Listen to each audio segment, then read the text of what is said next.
지난해 말부터 본격 발급이 시작된 한국의 신형 전자여권이 해외에서 인식되지 않는 사례가 보도돼 외교부가 원인 파악에 나섰습니다. 일부 언론은 17일 미국 내 공항에서 신형 전자여권이 제대로 인식되지 않아 불편을 겪거나 독일의 한 인터넷 은행에서 구형 전자여권과 신형 전자여권의 달라진 보안 요소 차이를 인지하지 못해 계좌 개설을 못했다는 불편 사례를 보도했습니다. 이에 대해 외교부 당국자는 관할 제외 공간을 통해 정확한 사유를 파악 중이라고 밝혔습니다. 일단 현재까지 제기된 불편 사례는 이 두 건으로 외교부는 전 제외 공간을 통해 추가 사례가 있는지 파악 중입니다. 외교부는 지난해 12월 21일부터 폴리카보네이트 타입의 개인정보면을 도입한 신형 전자여권을 전면 발급하기 시작했습니다. 신형 여권에 사용된 폴리카보네이트는 내구성, 내충격성, 내열성 등을 갖춘 플라스틱의 일종으로 레이저로 각인을 하므로 보안성이 강화된 장점이 있습니다. 이달 15일까지 약 20만 건의 신형 전자여권이 발급돼 사용되고 있고 외교부 당국자는 대부분 별다른 문제 없이 출입국에 활용되는 것으로 안다고 밝혔습니다. 제주항공은 이달 30일부터 부산, 사이판 노선 운항을 재개한다고 20일 밝혔습니다. 부산 사이판 노선은 매주 2회 운항하며 인천 사이판 노선은 90% 중반대의 높은 탑승률을 기록하고 또한 일본을 포함해 국제선 노선 확대도 검토하고 있다고 전했습니다. 제주항공 관계자는 해외 입국자 자가격리 면제 방침으로 여객 수요가 늘어날 것으로 기대하고 있다며 중국, 일본, 동남아 대양주 등 40여 개의 국제 노선에서 정기 노선 허가를 받았고 해외 방역 상황 등을 고려해 지속적으로 국제선을 확대할 예정이라고 밝혔습니다.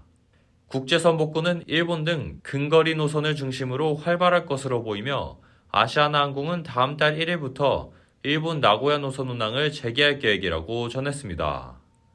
나고야 노선 운항 재개는 지난해 4월 마지막 운항 이후 11개월 만입니다.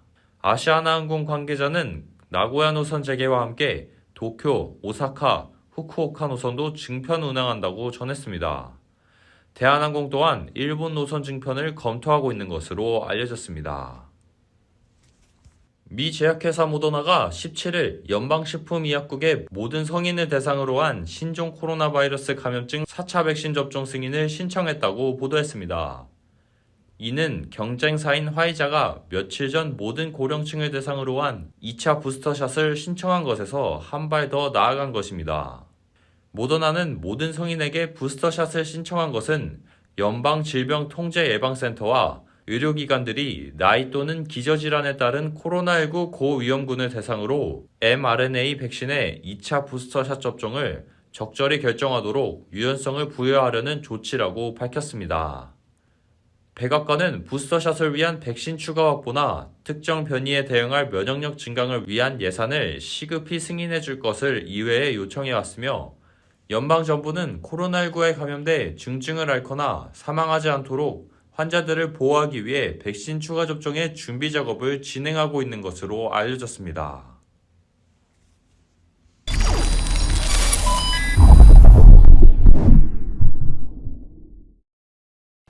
뉴욕주의 일자리 회복세가 전국 최하위권에 머물고 있는 것으로 집계됐습니다. 건설 부문과 여행객 감소에 영향을 받고 있는 것이 주된 원인으로 분석됐습니다. 제휴사 뉴욕 KBTV 전상희 기자입니다.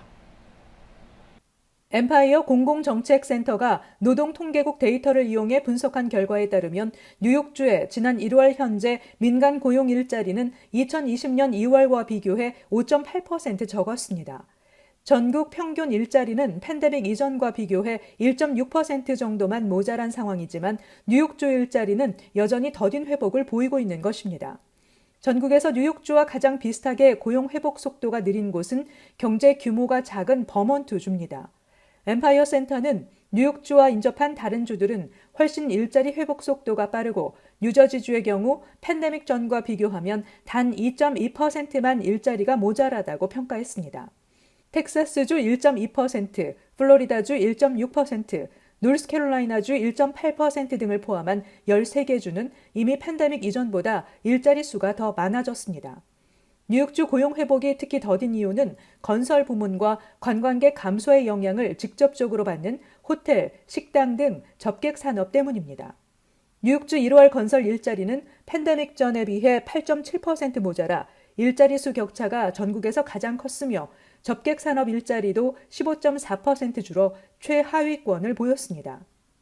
또 공연, 박물관, 스포츠 등의 일자리는 활성화되는 분위기이지만 사무직의 경우 근로자 수는 늘고 있으나 여전히 재택근무 비중이 높아 오피스 상권이 활기를 띠지 못하고 있습니다. 뉴욕시는 최근 관광 캠페인 등을 포함한 경제 활성화 계획을 내놨습니다. KBTV 뉴스 전상입니다. 전국의 주택 매매 건수가 전월 대비 7.2% 감소한 것으로 집계됐습니다. 매물 부족 현상이 이어지며 판매가도 오르고 있다고 합니다. 김경일 기자가 취재했습니다. 부동산 중개인 협회는 지난달 주택 판매 건수가 602만 채로 시장 전망치인 613만 채보다 11만 채나 적었다고 밝혔습니다. 이는 지난 1월보다 7.2% 감소한 것이고 지난해와 비교해 2.4% 줄어든 것입니다. 지역별로는 서부와 중서부, 남부, 동북부 4개 지역 모두 감소했습니다. 주택 평균 가격은 35만 7,300달러로 지난해 같은 달보다 16%나 상승했습니다. 이처럼 부동산 시장이 강세를 보이는 것은 매물 부족으로 판매자가 감소한 원인도 있지만 원자재 가격과 인건비 상승으로 신규 주택 건설이 늦어지는 이유도 있습니다. 주택가격 하락을 우려해 렌트를 선택한 사람들도 지난 16일 금리 인상이 예상 수치를 벗어나지 않고 렌트비는 계속 오르면서 다시 구매를 선택하는 경우도 늘고 있습니다.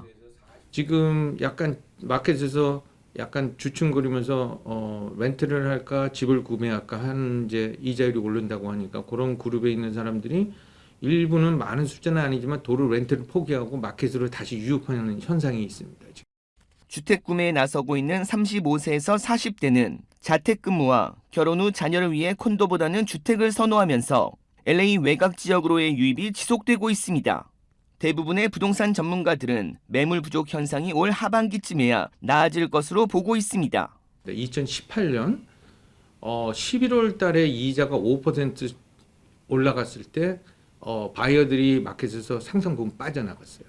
그래서 지금 현재 약간 한 4.25 정도 되는데 여기서 아마 5%나 혹은 4% 후반까지 갈 때까지는 아마 바이어들이 시장에 상당 부분 남아 있을 것 같고요. 부동산 중개인 협회는 주택 구입 희망자가 금리 인상과 판매 가격 상승으로 이중적인 압박을 받고 있다고 지적했습니다. KBS 뉴스 김경일입니다. 러시아 우크라이나 침공 관련 소식 전해드립니다.